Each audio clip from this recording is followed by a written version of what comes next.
Assalamualaikum warahmatullahi wabarakatuh. Kami dari kelompok 10 akan menjelaskan tentang perencanaan program audit.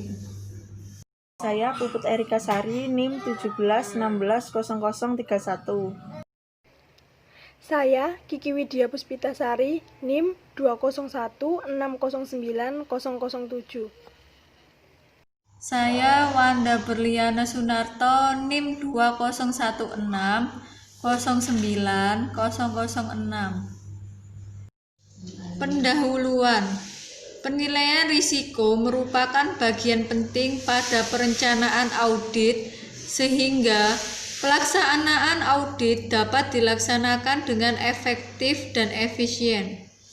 Program audit internal terdiri dari tahapan perencanaan, tahapan pelaksanaan, tahapan pelaporan beserta pemantauan tindak lanjut. Proses perencanaan audit meliputi semua kegiatan yang berhubungan dengan penyeleksian audit. Persiapan penugasan yang terdiri dari pengembangan rencana, penjadwalan audit internal, penetapan lingkup, tujuan audit, waktu pelaksanaan, dan bentuk prosedur secara mendetail serta survei pendahuluan. Berdasarkan standar kinerja 2200 tentang perencanaan penugasan bahwa auditor internal harus mengembangkan dan mendokumentasikan perencanaan untuk setiap penugasan yang mencakup tujuan, ruang lingkup, waktu, dan alokasi sumber daya. Pemilihan audit. Pemilihan audit merupakan salah satu bagian dari tahap perencanaan untuk menyusun perencanaan penugasan audit untuk jangka pendek dan jangka panjang yang dapat dilakukan dengan pemilihan secara sistematis, audit secara ad hoc, dan permintaan audit yang berasal dari direksi, komite audit, dan audit. Pemilihan audit ditentukan dengan tahapan yang terdiri dari 1. Identifikasi audit universe. Audit universe merupakan kumpulan dari semua auditable unit atau unit yang layak menjadi audit tersendiri, misalnya kegiatan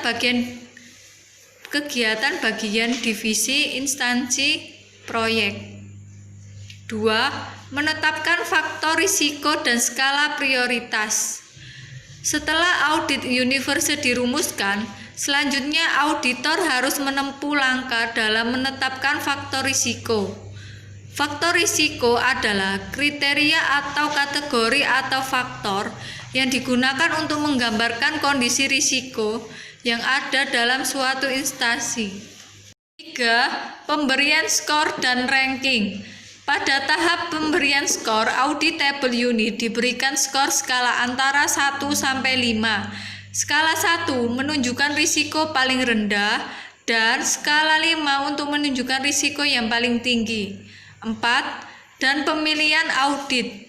Penentuan rencana dan jadwal audit didasarkan pada penyesuaian peringkat auditable unit dengan sumber daya audit yang tersedia. Jika anggaran dan personal yang tersedia hanya cukup untuk mengaudit sebagian unit audit, maka pemilihan unit sebaiknya mendahulukan unit yang memiliki risiko tertinggi. Persiapan penugasan audit. Setiap penugasan audit harus disiapkan dengan baik dan direncanakan secara matang, karena hal tersebut merupakan salah satu langkah agar setiap penugasan dapat dijalankan secara efektif dan efisien. Penerbitan surat tugas. Fungsi pokok dari surat tugas ini adalah pemberitahuan kepada audit bahwa akan dilaksanakan penugasan audit di unit tersebut. Dalam surat tugas juga tercantum tim yang akan terlibat dalam suatu penugasan di unit tersebut. Surat tugas sebaiknya diterima audit beberapa hari sebelum tanggal dilaksanakannya first meeting atau pertemuan awal. Adapun isi dari surat tugas yang pertama, dasar audit, yang kedua, tujuan audit, yang ketiga, ruang lingkup audit, yang keempat, objek dan lokasi audit, yang kelima, periode audit, yang keenam, waktu pelaksanaan audit. Koordinasi dengan auditor lain. Koordinasi atau kerjasama audit akan sangat bermanfaat bagi semua pihak karena dapat menghindari penugasan audit yang tumpang tindih. Selain itu, jika objek yang diaudit sama, maka tim yang ditugaskan pada periode tersebut dapat meminta penjelasan kepada lembaga audit sebelumnya agar mendapat gambaran mengenai unit yang akan diaudit. Pemberitahuan kepada audit. Komunikasi dengan audit sebelum dilaksanakannya penugasan lapangan sangatlah perlu dilakukan. Hal ini agar memberikan audit waktu untuk mempersiapkan hal-hal yang dibutuhkan selama penugasan, baik dokumen yang diperlukan maupun staf audit yang akan ditugaskan untuk selalu berhubungan selama proses audit dilakukan. Pengumpulan informasi umum. Dalam melakukan persiapan audit, SKAI perlu melakukan koordinasi rencana audit dan pengumpulan serta penelaan informasi umum mengenai objek yang akan diaudit. Penyusunan rencana penugasan. Dalam penyusunan perencanaan penugasan audit yang tepat terdapat beberapa hal yang perlu diperhatikan. Yang pertama, melakukan koordinasi tim. Yang kedua, menentukan jenis pekerjaan yang harus dilakukan. Yang ketiga, menyusun format, baik bentuk maupun isi laporan yang diinginkan. Penyiapan program audit. Dalam tahap ini, tim auditor perlu menyusun isi program audit yang meliputi tujuan dan prosedur audit yang akan dilaksanakan. Program audit berisikan seperangkat prosedur, analisis, atau langkah-langkah audit dalam rangka pengumpulan dan pengujian bukti-bukti audit serta mengemukakan opini tentang efisiensi, efektivitas, dan ekonomis aktivitas yang akan diaudit. Beberapa kriteria program audit telah disusun dengan baik, yaitu 1. Rencana yang sistematis untuk setiap fase pekerjaan yang dapat dikomunikasikan kepada seluruh personal audit yang terlibat. 2. Alat pengendalian diri dan mengevaluasi kemajuan pekerjaan audit yang telah dicapai untuk staf audit yang ditugasi. 3. Alat yang dapat digunakan supervisor dan manajer audit dapat meninjau dan membandingkan kinerja dengan rencana yang disetujui. 4. Bantuan untuk pelatihan bagi anggota staf yang belum berpengalaman dan memperkenalkan mereka dengan lingkup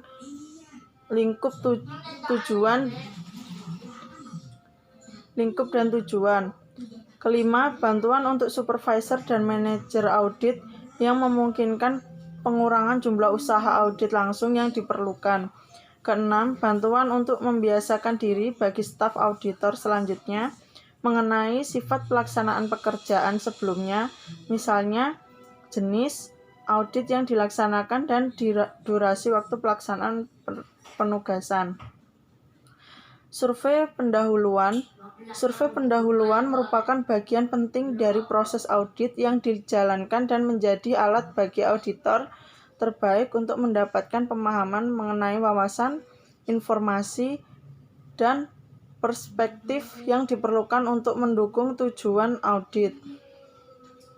Tujuan survei pendahuluan yang efektif adalah untuk mengidentifikasi area-area yang berisiko tertinggi dan memberikan penilaian awal mengenai proses pengendalian internal.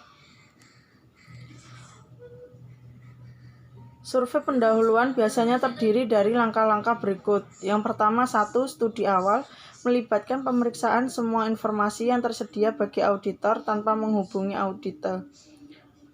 Yang kedua, pertemuan pendahuluan. Personel kunci audit harus dicek dan diperhatikan untuk memastikan bahwa auditor berkonsultasi dengan personel yang tepat dan benar untuk mendapatkan informasi selama audit. 3. Pengumpulan informasi rinci. Tujuan dasar tahap ini adalah untuk memperoleh pemahaman tentang operasi audit, laporan keuangan atau undang-undang, peraturan, kebijakan, dan prosedur, serta kontrak dan dokumen. Yang keempat, penilaian resiko dapat dilakukan dengan menyusun nilai prioritas dari masing-masing komponen-komponen yang memiliki nilai tertinggi. Kesimpulannya, tujuan utama proses perencanaan audit adalah merancang pendekatan audit yang akan dilaksanakan agar memberikan jaminan bahwa audit dilakukan secara efektif dan efisien. Tahapan perencanaan audit internal terdiri dari pemilihan audit, persiapan penugasan, dan survei pendahuluan. Pemilihan audit merupakan salah satu bagian dari tahap perencanaan untuk menyusun perencanaan penugasan audit untuk jangka pendek dan jangka panjang yang dapat dilakukan dengan pemilihan secara sistematis, audit secara ad hoc, dan permintaan audit yang berasal dari direksi, komite audit, dan audit. Survei pendahuluan merupakan proses yang bertujuan untuk mendapatkan pemahaman yang mendalam mengenai risiko dari suatu unit yang akan diaudit. Sekian presentasi dari kelompok kami. Apabila ada kesalahan dan kekurangan, mohon maaf sebesar-besarnya. Wassalamualaikum warahmatullahi wabarakatuh.